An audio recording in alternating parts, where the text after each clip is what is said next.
Mesdames et messieurs, bienvenue à cette nouvelle édition du Journal de la Ville dont voici les titres. Lancement ce jeudi 13 octobre 2022 à Kinshasa de la revue conjointe à mi-parcours de la stratégie sectorielle de l'éducation et de la formation 2016-2025. C'est le président du groupe thématique de l'éducation, le professeur Tony Mwabakazadi, qui a lancé les travaux de cette revue dont les assises concernent tous les ministères en charge de l'éducation, à savoir le ministère de l'enseignement primaire, secondaire et technique, de l'enseignement supérieur et universitaire, de la formation professionnelle et des affaires sociales et solidarité nationale. C'est tout pour les titres, mesdames et messieurs. Encore une fois, bienvenue dans ce journal.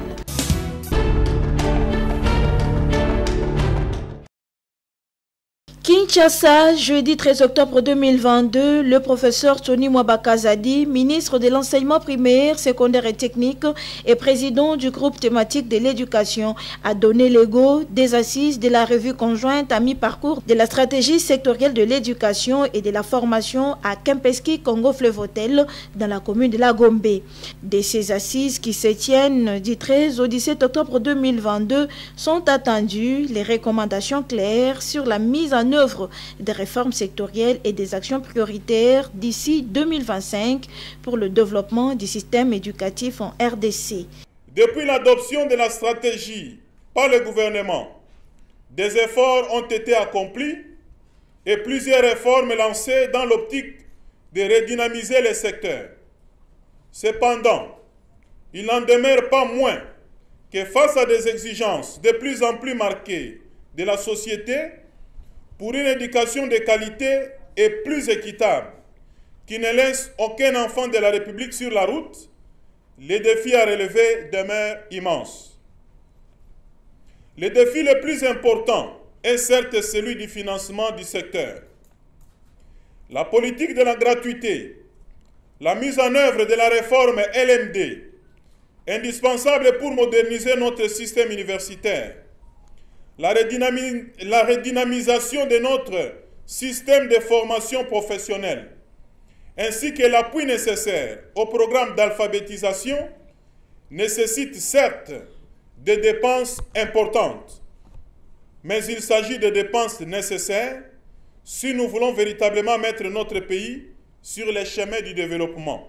Je vous exhorte en conséquence à des analyses profondes et objectives, à trouver les meilleures solutions aux obstacles qui entravent l'atteinte des objectifs du secteur fixés dans la stratégie sectorielle. C'est un exercice technique important qui requiert la participation de toutes les parties prenantes que vous êtes. À titre de rappel, ces assises concernent tous les ministères en charge de l'éducation, à savoir le ministère de l'enseignement primaire, secondaire et technique, de l'enseignement supérieur et universitaire, de la formation professionnelle et des affaires sociales et solidarité nationale.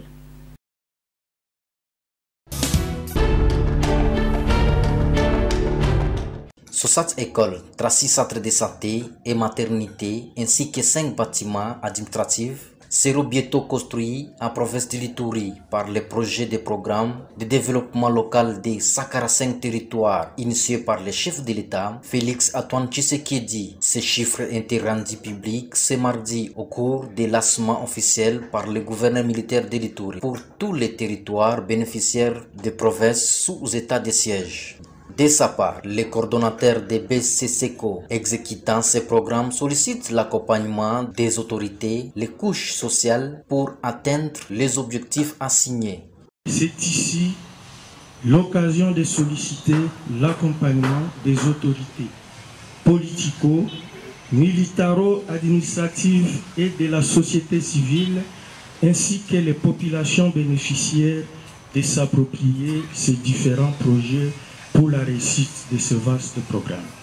Au nom de tous les administrateurs du territoire, le colonel Amboso Assamba invite BCCECO à recourir aux main-d'œuvre locales de l'Ituri dans l'exécution de ces programmes.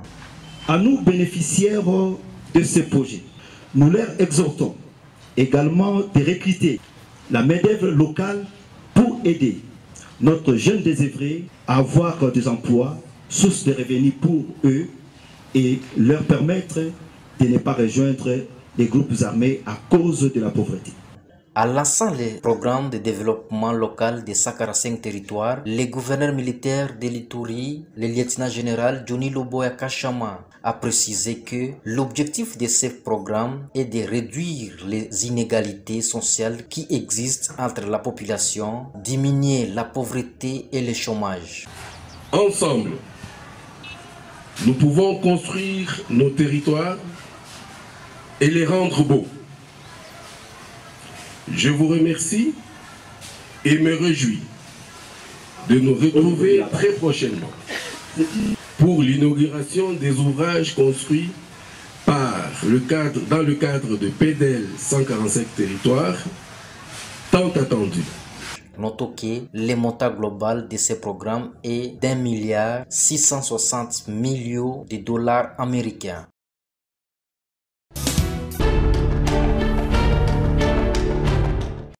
La population des Bibois, dans la commune de Lancélé, sensibilisée sur l'importance de la vaccination contre la COVID-19 par l'association des communicateurs en santé AXA et la commission communication des risques et engagements communautaires CREC, c'est mercredi 12 octobre 2022 dans la salle de l'école Trésor.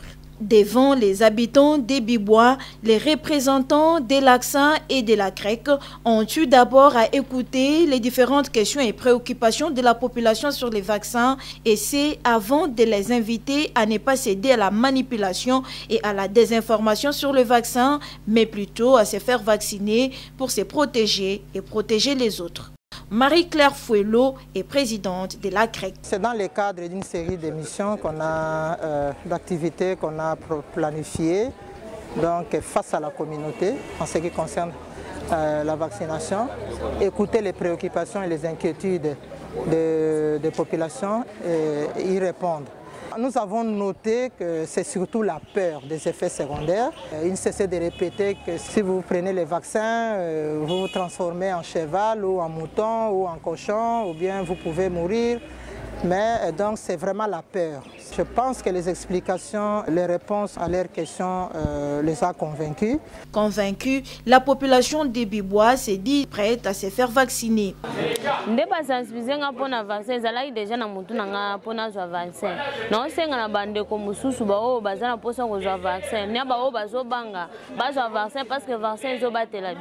Certains déjà vaccinés témoignent les bienfaits du vaccin dans leur corps. Moi personnellement, je me suis fait vacciner il y a de cela 8 mois et je n'ai rien ressenti. Je n'ai rien ressenti jusqu'à aujourd'hui. Et toute ma famille s'est fait vacciner, donc il n'y a aucun inconvénient. Donc n'ayez pas peur, allez vous faire vacciner. Cette sensibilisation initiée par l'AXA et CREC va s'étendre dans plusieurs quartiers et communes de la ville-province de Kinshasa, toujours dans le souci d'appeler la population à se faire vacciner en masse.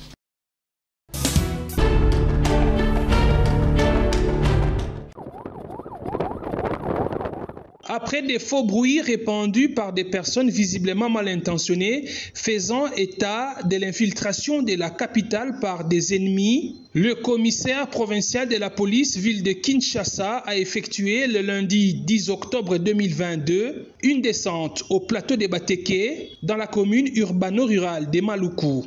Le général Silvano Kassongo, accompagné du bourgmestre de Maluku, est allé jusqu'au village Nsona, d'où sont parties les rumeurs selon lesquelles des citoyens rwandais y auraient été aperçus armés de machettes.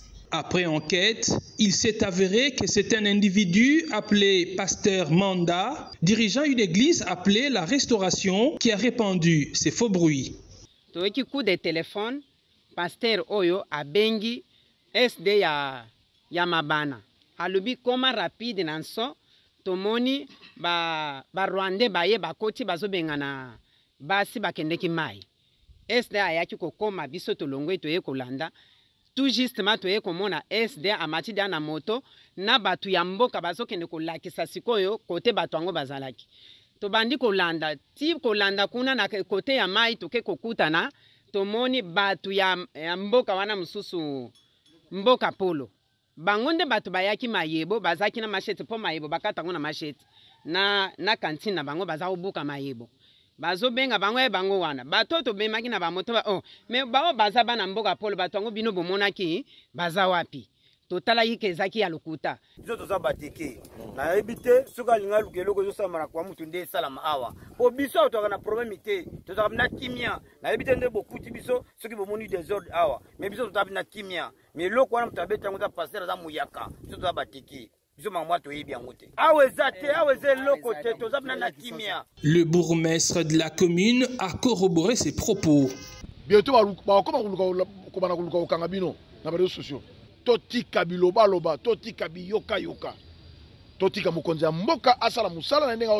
pour sa part, le commandant de la ville a rassuré la population de la protection assurée par la police tout en lui demandant de ne pas céder à la manipulation. Mutu moko dongo miso donc ande azali pasteur ya Bizamizambi ya moni église nae olia te ya bato mais olo asala makambo za nzela te ngasa base nae situation za calme situation za normale problème moko za to sengi na la population ninga ba la fois passé base à la vigilante mais ba se rendre justice te.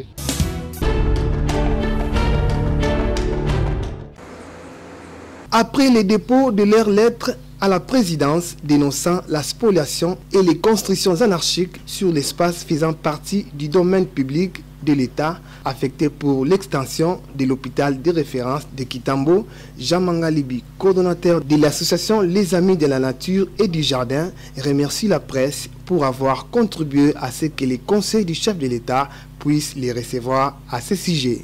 D'abord, nous tenons à remercier les médias et tout ce monde-là qui nous ont compris et le bureau du chef de l'État. À la date du 10, on avait déposé une correspondance. Voilà, on peut voir. Il y a aussi l'activité de réception et puis il y a des annexes qui sont là. Pour dire que c'est un dossier que nous suivons depuis pratiquement 2005. Alors, quand on avait écrit et nous avons reçu les conseils du conseiller, où on a échangé pratiquement plus de 30 minutes. Et bon, nous osons croire. Parce que dans le temps qu'on avait mis aussi pour le jardin botanique de Kinshasa, on s'est qu'on était reçu par M. Hérodia pour qu'on arrive à voir les résultats qu'on a pu avoir là. Et là, normalement, je dirais, le président, il a l'écoute parce que quand on a écrit cette lettre, quelques temps après, ils ont eu à parler de ça lors du Conseil des ministres. Et là, nous allons croire que les rapports qui lui sera donné, on tiendra compte de l'intérêt de la population ou de l'intérêt de la nation et non de l'intérêt politique. Parce que nous savons bel et bien sur ce terrain, ceux qui sont là, ce n'est pas les petits peuples. S'il n'y a pas de ministres, il y a des généraux, que ce soit de l'armée, que ce soit de la police. Il y a des ministres, il y a des conseillers, certains conseillers de chefs du gouvernement passé ou de la magistrature passée. Et bon, le gouvernement ne peut pas manquer là parce que comme c'est lui-même qui est le cerveau moteur par rapport à ce qui se passe là. Alors nous avons foi que l'hôpital de Kitambo va récupérer son terrain, qui est notre terrain. Et d'avance, nous remercions le chef de l'État.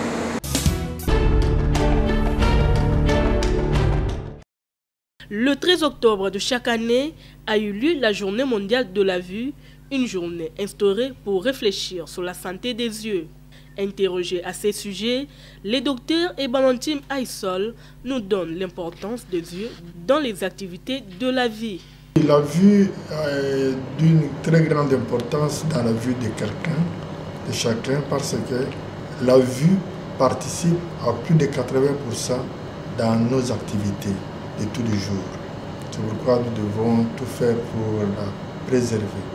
Quand vous perdez la vue, là, vous changez de métier et vous devenez moins important dans la vie.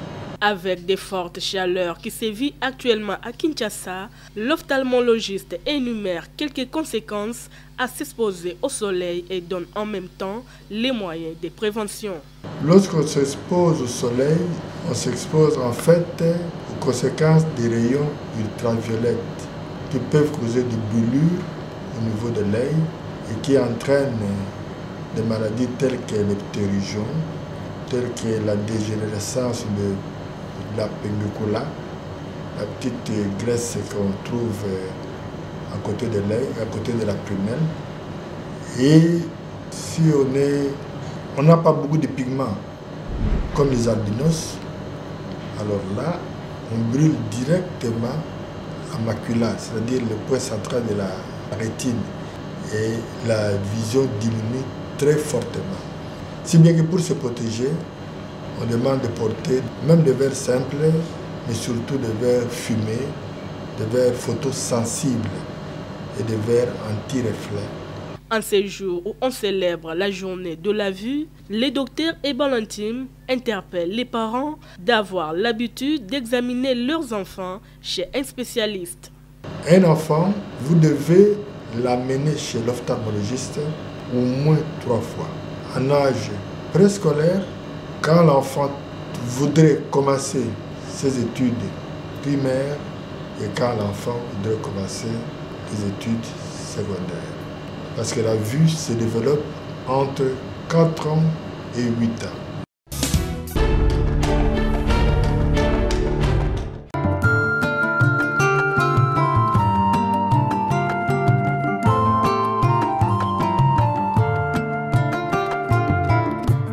La famille Mouzidi a la profonde douleur d'annoncer aux amis, frères et connaissances la mort de leur mère, fille, sœur, tante et grand-mère Liliane Mouzidi Zili, décès survenu le vendredi 30 septembre à 23 h à la clinique Ngaliema.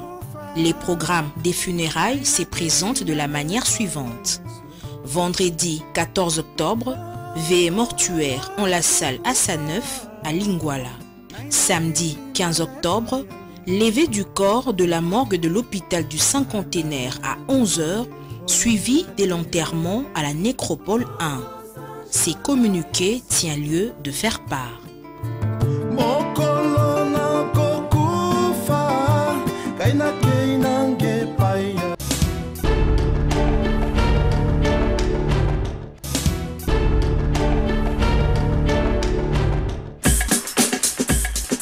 Nous sommes arrivés à la fin de ce journal de la ville, mesdames et messieurs.